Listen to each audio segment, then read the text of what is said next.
We start on the bottom right hand side of the map with our blue Protoss player from Splice. This is Stats. And the top left, our red circ from Team LP, we have Impact.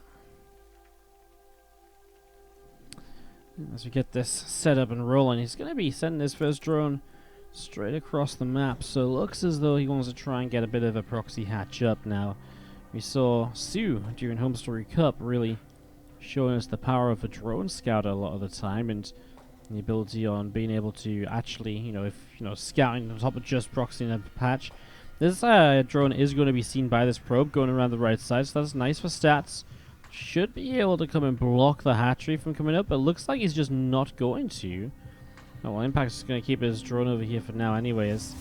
Just surprised we don't see the probe coming over to block the hatchery block from coming down, right? Because now Impact, if he wants to, can just throw down this hatchery anyways, and, well, Stats then just has to deal with the hatchery block, right? So, yeah, interesting. Stats is just like, yeah, okay, you do this. But yeah, he has 400 minerals, so it's like, he has 400 minerals, so it's like he was ready to expand. So in a way, I kind of feel like he didn't actually see that drone, which is probe ran past, because I feel like if he had, he would have been having a probe down here a lot sooner just to make sure this doesn't happen and to put himself into a better spot. So he is going to opt for the second gateway. Now, this was one of the different ways of dealing with this that we saw Trap going for against Dark in the GSL finals. With 2 gateways up, usually you don't actually continue to pull probes on this hatchery, I feel. Usually I think you just kind of let the Zeld come out and then you make adepts which go across the map and attack. He's going to pull probes and get the Zeld, but still will have the 2 gates to also make adepts with. So wants to get rid of this, but obviously by making multiple adepts, he's not going to have a lot of minerals, so he won't be able to expand right away, hence not really much need for killing this hatchery super fast. 2 adepts starting up. And there we go, the hatchery will cancel into an Evo chamber built.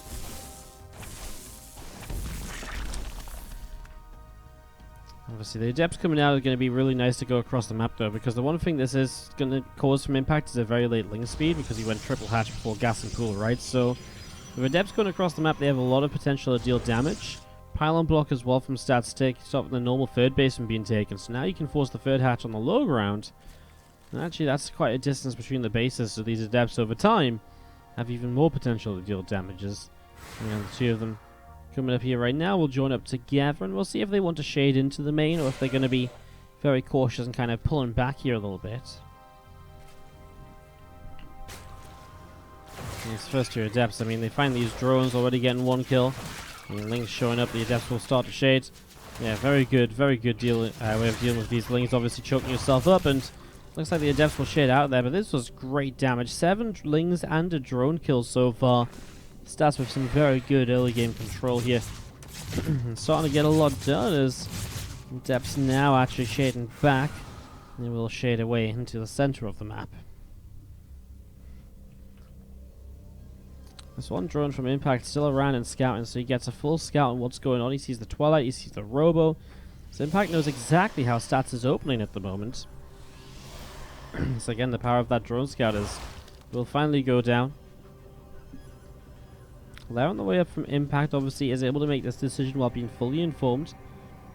I think the Lair into the Rotron makes a lot of sense because this of course looked a lot like a Dark Shrine play. And Dark Shrine coming up. So obviously that generally then tends to lead in towards the Archon drops.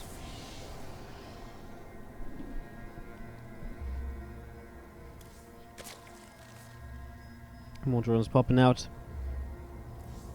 A couple of overlords going to be coming through in a moment or so as well.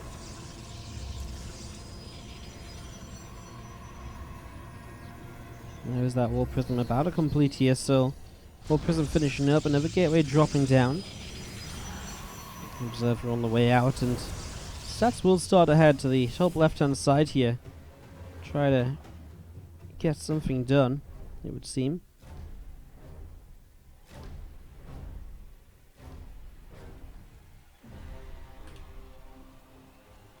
There's Queen still just gathering up together as well.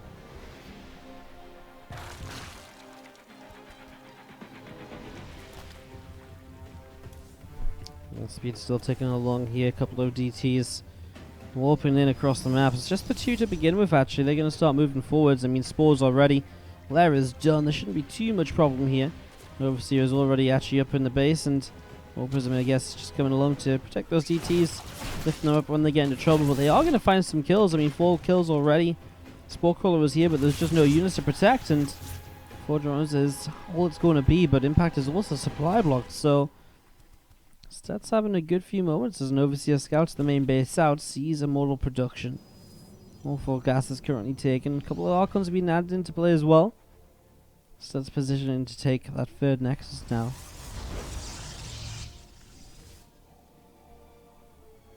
And our Overseer just going to be still scouting the main base. Both players really kind of allowing for a lot more information to be gained than I feel is usually expected. Bring us back around to the left-hand side. Roach speed is, again, still coming along here. Things are going to get a wrap around. That probe goes down, just able to build a shield battery in time. Success with the Archons across the map is now being denied by the Roaches. He does get a couple creep teamers though, so causing some of the creep to pull back. This pylon's still up as well, by the way, for Stats. Is, I mean, that's just not usually meant to happen, right? Usually, as Impact meant to have cleaned that up at this point. Stats' Archons find themselves a little bit more damage as the Adepts go into the 3rd base as nothing is in position. Oh my god. 6 workers killed. The Archons, though, are going to be killed off in the main, so actually Stats unable to micro those and to save them in the Prism. That's a huge deal. He whoops in 4 more DTs, but I mean, it's still always going to be 2 Archons that he's missing from his army when it comes to defending later on as well, so it's also pretty crazy to see these Roaches coming over, going to be able to pick off this pylon. Zerglings of Impact patrolling along. On the bottom right hand side, gateway setting up here. On at the ramp. 40 DTs is going to run in on their own into the main base. Suddenly just, I mean, kills 10 workers. Stats is finding a ridiculous amount of drone kills through DTs this game, and it's kind of surprising. The Overseer is on its way over this hatchery. It's dropping, it shouldn't go down. There's transfusions available, the Overseer is here. Oh my god, did you just lose all 4 DTs? I mean, that's so expensive as well. Both players really not the prettiest of games. We're kind of seeing DTs picking up so many more kills than they should. Oh, I don't know. I don't even know. Like, this is just being silly. Like, DTs are getting kills, but then Archons and DTs are going down.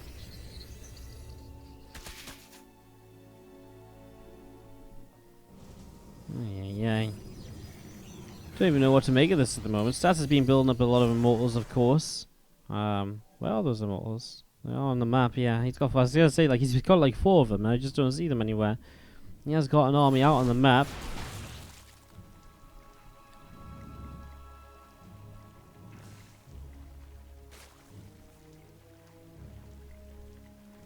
We're just coming down through the center. Stats also pulling away. A few of these Zerglings getting picked off as well, so they will fall too. Well, a few more Ravagers morphing in, and a few more Roaches also. Looks like Impact's doing a very Impact thing of just making Roach Ravager Ling and looking to get aggressive. The units that he made, we haven't actually really seen much of those. They haven't been that influential until now. Showing their faces once again.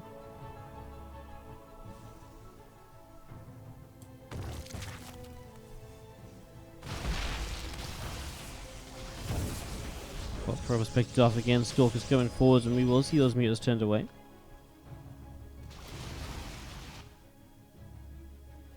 So the Roaches and Ravagers hanging out in the center. He's just trying to see what they can do. The Zealots, Immortals, Sentries holding on the high ground for the moment. Another couple of force fields dropping in. Sentry takes a little bit of damage. Can Stats hold this off? I mean, the Immortal count is good to help hold this off, but there's just so many Ravagers in this. Those Stalkers are going to be a big help. No blink on them just yet, though, and also no +2. Those are upgrades which are on the way, but aren't ready just so far. And this is the situation where I feel like these Ravagers start to die a little bit, though, where the units are able to get on top of them. I mean, the Stalkers dealing pretty decent damage to them still. No upgrades on this army of Impact, just 0-0. Pure Roach Ravager pressing forwards. Obviously has Roach speed or so. At the moment, it feels like Stats is still pretty much holding on here. Again, as those Mortals chew through the Roaches, it kind of leaves the Ravagers very exposed on their own afterwards. which is maybe a bit of a problem. The numbers are thinning out a little bit for Impact. Stats' army supply rising up, and he has now got Blink, so he can reposition his Stalkers more easily and keep a lot of the Stalkers alive with the Blink plays as well. Mortals on the top side on their own, has to pull some of them back. Crows with Bal connecting quite nicely. Stats is now out of force fields, however, so holding this off and continue to hold this off becomes more difficult. The Queens arrive from Impact to try and bust through. It's 83 to 45 army supply. Before we saw 100 army supply from Impact and about 50 of Stats, so it is getting closer together as a few Zealots come forwards. Suddenly the Immortals are just destroying on the top side of the map. The Ravagers on the bottom are going down. And all of a sudden, out of nowhere, Impact's army just absolutely melts. And Stats does find the defense to take game number 1. Oh, what is going on? I'm actually amazed. I actually had to look that up. I really thought Classic winner Code S more recently. Yikes. God, 2014. That's so insane. Impressive hold in game number 1. Means that Stats is up 1-0 in this best of 3. Bottom right hand side, our red Zerg is Impact.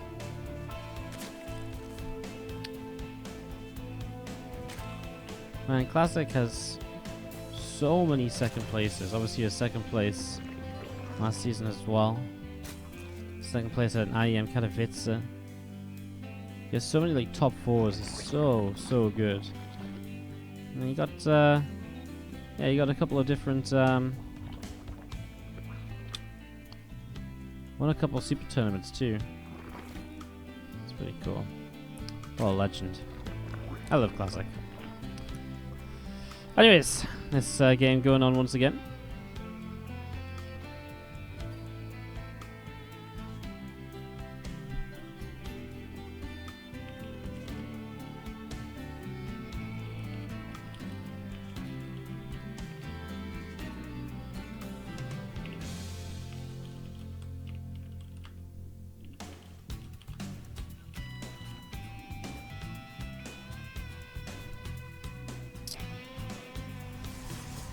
We're coming into the top left side. Nexus coming down. A couple of Lings and Queens on the way. Sorry, I'm checking in with you guys, discussing things in the chat. Who won what?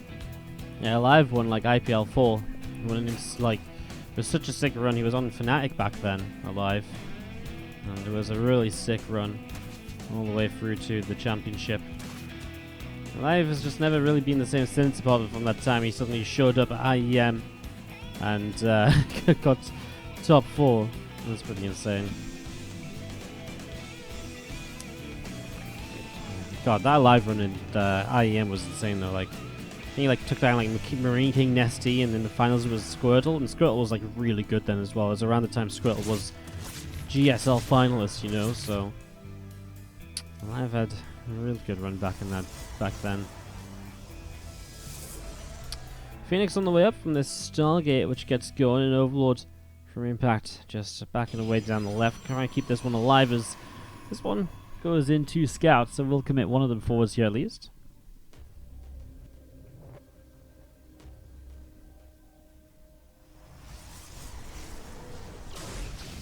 Phoenix of Stats pops down. Oracle going to be chrono boosting as well. This Overlord taking some damage, of course. I mean, kind of expected. Gets the confirmation that it's a Stargate though, so Impact knows that Stats is going into, you know, one of them Stargate openings a bit more regular, gives him a lot of freedom and safety to work with here. So yeah, setting up towards this as the Phoenix comes down the left hand side.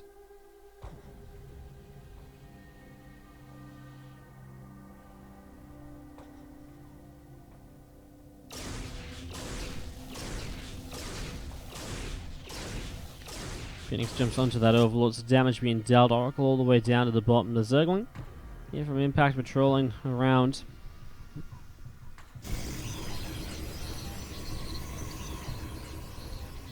Very expected Robo Facility follow-up here from Stats.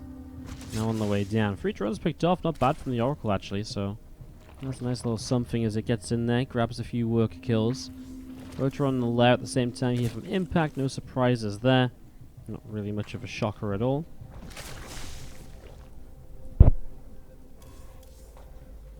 Just a lot of building up at the moment. Stats already on these extra 2 gases, so it's obviously going to be very tech heavy in this game. Isn't necessarily looking to be super all in right away. Although nothing to go along with this robo facility, right? So only the robo still, and that maybe does suggest a bit of aggression. And it's hanging out to the left side, a couple of adepts. Also coming in to be able to deal some damage here. The lag going to complete shortly, a few extra drones on the way out. And Sundry's warping in from stats. He'll take a third Nexus. He is still building probes. So maybe like a bit of an immortal attack into potentially a transition, right? Being able to pull back into something extra. He made triple Oracle though, so that really delays the immortal all in if he wants to be aggressive in that way. Hasn't getting too many more drone kills because of it. What's up, Todd in the chat? Mr. Straight Flush himself. Ay, ay, ay. Man, that's so crazy. I was like about to leave, play like 2 more hands. Ay, ay, ay. What a night. Hashtag sometimes lucky. As the Ling's gonna be pushed away from going up the ramp there. Again, the few Oracles and the Phoenix just hanging out on the bottom side. Twilight Council, Forge, building up, so it is just gonna be stats. And yeah, you know, I'm looking to transition through here. I'm not actually gonna commit to a huge attack. So already, just sign set. And I think that kind of makes sense, right? Because I didn't feel like he was ever set up for a big attack with the fact that it was triple Oracle as an opening, right? That delays that Immortal all in so much initially anyways. So we'll call it here, able to pick off one of these Oracles actually. So one of the Oracles going down.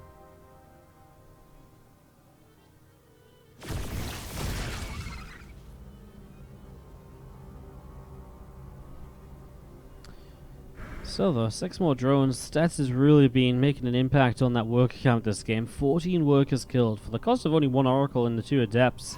What you saw hitting that third base.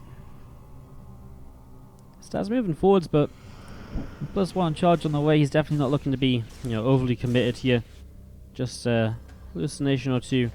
Trying to keep track of what Impact is building. The Infestation Pit. So Impact trying to get up towards Swarm Hosts here most likely. Scouted right away though by stats. He flies over that structure, so able to see what this is. That's obviously pretty nice for him.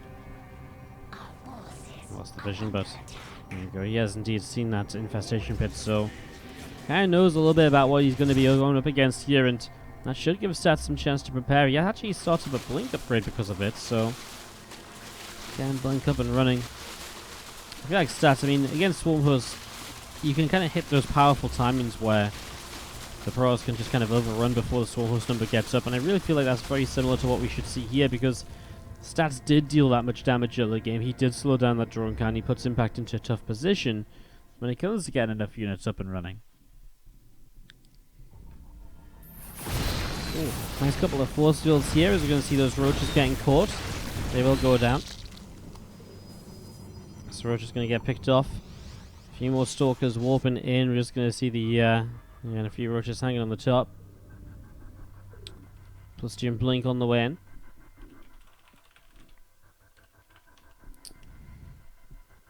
Storm's on up as well, so Stats really is happy to play kind of the later stage of this. He is pressing forwards though. Or, I mean, forcing the Swarmers to be used defensively is already, you know, not bad. You know, it's a nice little something, because now he doesn't have to deal with it on his front lines. It means that, you know, the damage isn't really being dealt by these. So they're kind of, you know, not really kind of useful minerals just yet.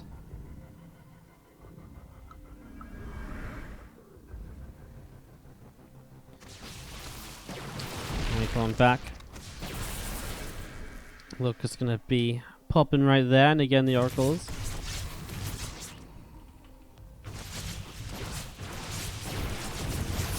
Still pressing forwards here, Queen's taking a little bit of damage. I mean, the Swarm Host off cooldown for a little while longer. Again, stats is pretty fine right here at the moment, as we're going to be seeing the couple of Queens still just sitting at the front. Changeling presses forwards. A wave of Locust going to jump up into the skies. Nice force field blocks a few Lings out. Burst of Bal going to land. Force field is broken. Slowly Zerglings pressing forwards up to the top as there are a few force fields coming through. Locust will drop, and this army continues to back away towards the ramp. It's going to be a dead Overseer right now, so Overseer will go down, and in the meantime, these Zerglings from Impact go out over to the right side. Roaches and Ravagers pressing up into the middle. Oh, this is nice. Look at those Swarm Hosts getting caught. Force Fields to keep them away as well. Some Stormers to now help shut down the few Locusts that do start making their way forwards. I was a little worried about all these Ravagers being able to fight on the top side, but it looks like there's not really going to be the numbers there to really make this scary. And pretty much every Swarm Host just died for impact. I mean, that's crazy. A couple of Corrosive Bars went off that was pretty good for impact, but that will be all they wrote, and that's going to be stats. Taking game number 2 of this best of 3.